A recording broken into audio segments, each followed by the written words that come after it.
Obiora sat in his dimly lit room, the silence pressing against him like a heavy stone. His head rested in his hands, shoulders slumped, as if the weight of every expectation in his life had finally broken him. On the table before him lay a one notebook, its pages filled with restless thoughts, half-finished dreams, and words he was too afraid to say aloud. With a burst of frustration, he shoved it aside. To him, it was nothing but a record of failure. But still restless, Obiora couldn't stay inside. He grabbed the notebook again, storming out into the cool night air.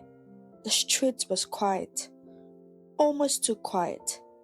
The orange glow of the street lamps stretching long shadows across the pavement.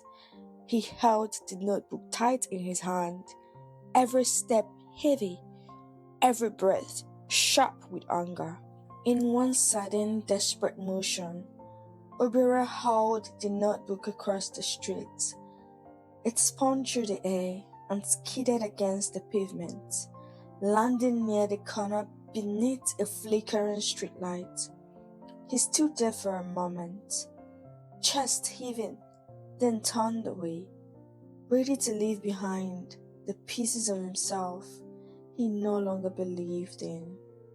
But someone else had been walking that road, a young woman returning home from her evening church meeting, slowed her steps as her eyes caught sight of the crumpled notebook lying on the ground. She bent down, curious, and picked it up. She opened the notebook under the lights. Line after line, page after page met her eyes, words aching with honesty, trembling with questions, wrestling with failure and hope. These were not the scribbles of someone lost, but the cries of a soul reaching for light. Her face softened as she read, her heart moved with compassion. She lifted her head and saw him, Obiora, standing only a few steps away, frozen in place, pretending not to care, but unable to walk away. She raised the notebook slightly and asked gently, her voice steady like a hymn, "Is this yours?" Obiora hesitated, shame burning his face. Slowly, almost reluctantly, he nodded. She stepped closer, still holding the notebook, and said softly, "These are not failures. These are seeds. Sometimes the very things we want to throw away are the things God will use to grow us." Her words cut through the night, like light breaking through clouds. For the first time in months, Obiora's chest loosened.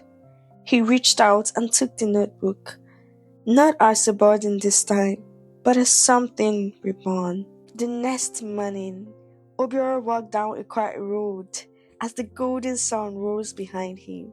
The sap notebook was pressed to his chest, but now it was different. He was different. His steps were lighter, his shoulders straighter. What he almost discarded had become the vessel of his hope. The story he nearly abandoned was the seed of his beginning. Sometimes, the pages we want to throw away are the very ones God intends to use. What looks like failure may simply be the seed of your future. Don't give up. Your story is not over.